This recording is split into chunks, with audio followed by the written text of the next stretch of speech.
So we have quite a bit of vocabulary on this slide, but what's much more important than knowing that we have supplementary angles is being able to start with a picture and solve for the unknown angles given this information.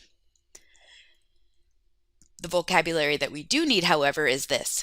If I'd like to refer to this 55-degree angle, I'm going to notice that it's composed of rays AC and AB, so I'm going to call this angle CAB. In some circumstances, it's appropriate just to say angle A, but here, if I say angle A, I'm not sure if you're intending to talk about the 55-degree angle, the 125-degree angle, or even the 180-degree angle. So here, in each of these cases, really, I want to be quite specific and include all 3 points that create that angle. So angle CAB is complementary to angle DAC, and we could label these the other way around as well. This could be angle CAD just as easily. The important part is that the middle is indicated, and so the vertex of the angle.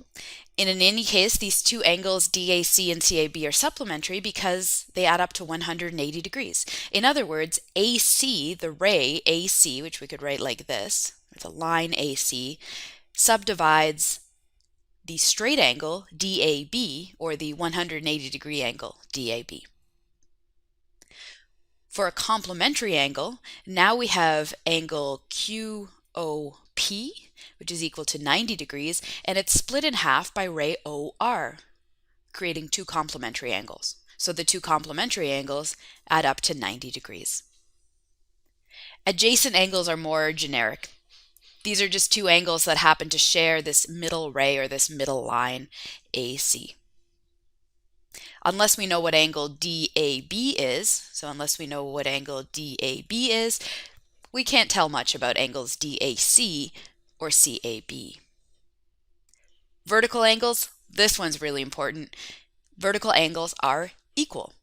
So angle CAB is equal to the value of angle BOD.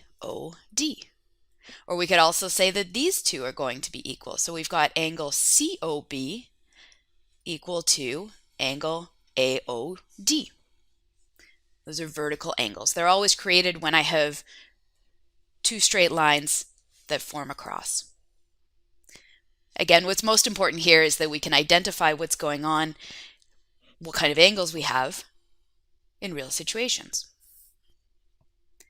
All right, so we're given one of the angles in this group. We're told that angle COF, so COF is 50 degrees, exactly as it's already marked here. And we're asked for these 4 additional angles. So first we're going to locate those angles. Angle AOB, A to O to B. That's going to be this one, so it's greater than 90 degrees. Remember that we're actually told one additional angle here, having this square part of a square, this 90-degree elbow, tells me that this is a 90-degree angle. So AOE, because it's a vertical angle to the one we know is 90 degrees, AOE is also 90 degrees. So angle AOB, the larger angle, is going to be 90 degrees plus whatever this guy is. This is angle EOB. Well, we know angle EOB because it's a vertical angle to angle COF, so it must also be 50 degrees. So angle AOB will be 90 degrees plus 50 degrees, or 140 degrees. What about angle AOC? Well, angle AOC is in here. And once again, we know that angle AOF must be 90 degrees because we know that angle FOD has a value of 90 degrees. And we can see that AOD is 180 degrees. So angle AOF and angle FOD add up to 180. They are supplementary angles. Okay, which ones are we interested in? We want to know about AOC. Well, AOC plus COF add up to 90 degrees. They are complementary angles. So angle AOC will be 90 degrees minus the value of our known angle. the 50-degree angle COF. 90 minus 50 is 40 degrees.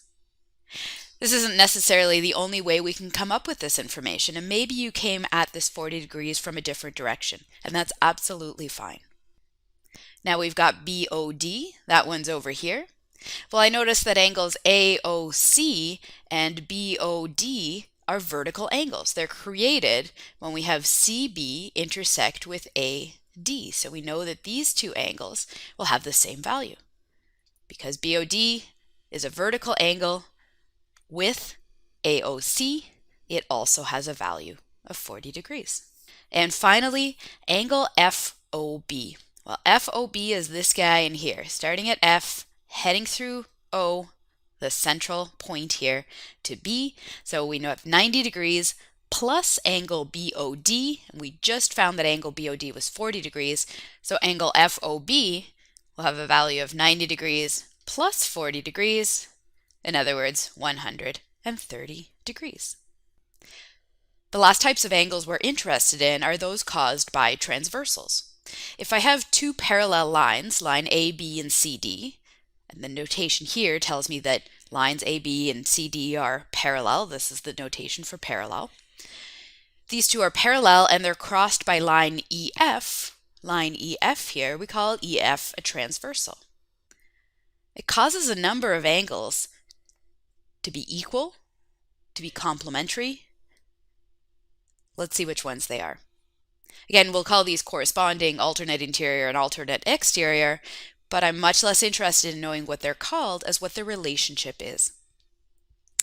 First, what I notice is if I just focus on either AB or CD, I have a number of vertical angles. 1 and 4 are vertical, so angles 1 and 4 will have the same value. 3 and 2 are vertical, they'll have the same value. 7 and 6, vertical angles, and 5 and 8. So we can combine our knowledge from the previous discussion. Okay, what else? Well, if angle 1 and 5, if we look at these ones here, we see that they are also equal. Those we call corresponding angles. Since 5 and 8 and 1 and 4 are equal, if we accept that 1 and 5 are equal, 4 and 8 must be equal as well. And now I think you can see the other ones. Angle 3 and angle 7 have the same value. Of course, angle 6 and 7 have the same value because they are vertical angles, and angle 6 and angle 2, therefore, have the same values. So those are all of our corresponding angles. Now for the alternate interior and alternate exteriors. I find these by drawing a Z. You see the Z in here.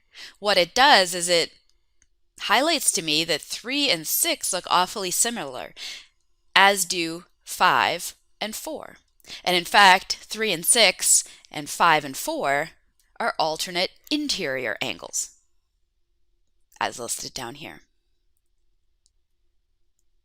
So angle 5 is equivalent to angle 4, has the same value as angle 4, and angle 3 and angle 6 are equal. So these are on opposite sides of the transversal, which is why they're called alternate, but they're in between the two parallel lines, which is where the interior comes from. And finally, if we go back to this Z, now we can see, okay, let's expand this just a little bit further. We can see that we've got alternate angles in 1 and 8, alternate in the sense that they are on opposite sides of the transversals, but they are outside of the Z, they're outside of the parallel lines.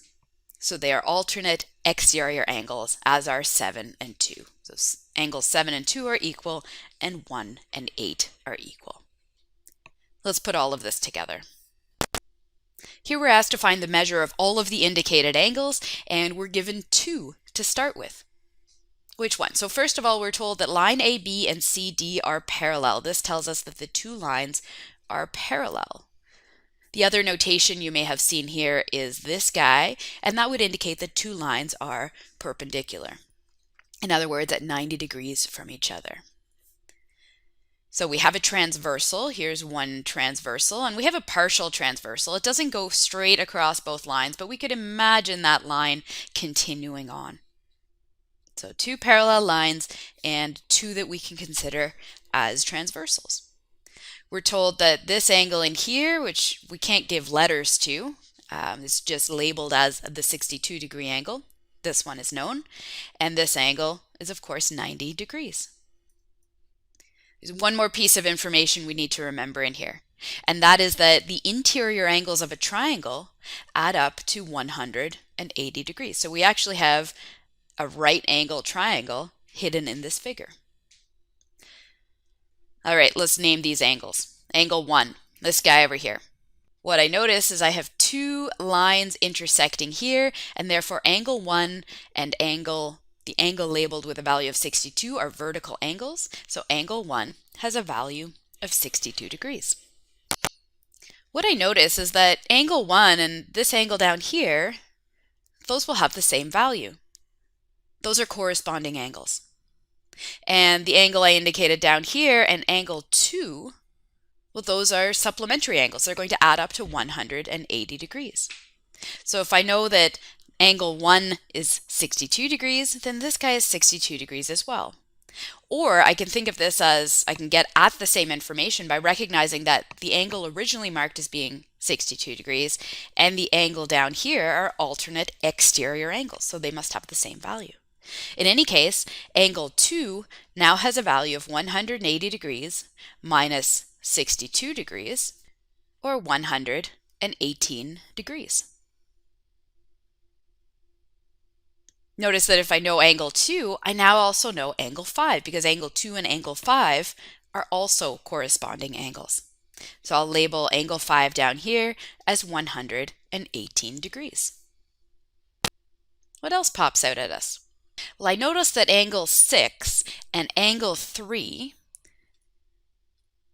and maybe this is better if I draw in the Z, those are related as a result of this transversal. Those are interior, alternate interior angles. So 6 and 3 will have the same value. So as soon as I have one of them, I can sort the other one out. Couple different ways to do this. I might notice that 62 degrees plus angle 6 plus 90 degrees will make 180 degrees. Or I can think of angle 3 as being part of this triangle, and I know that this angle, the supplement to angle 2, the 90-degree angle, and angle 3 will also add up to 180 degrees. Let's start with angle 6.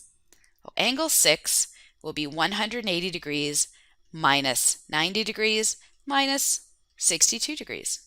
In other words, angle 6 is 28 degrees. Therefore, angle 3 is also 28 degrees.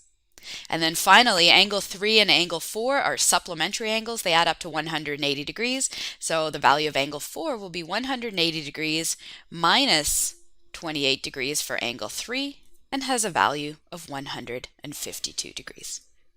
Once again, as long as you get to the final answer, it doesn't matter what order you find the values of these angles in.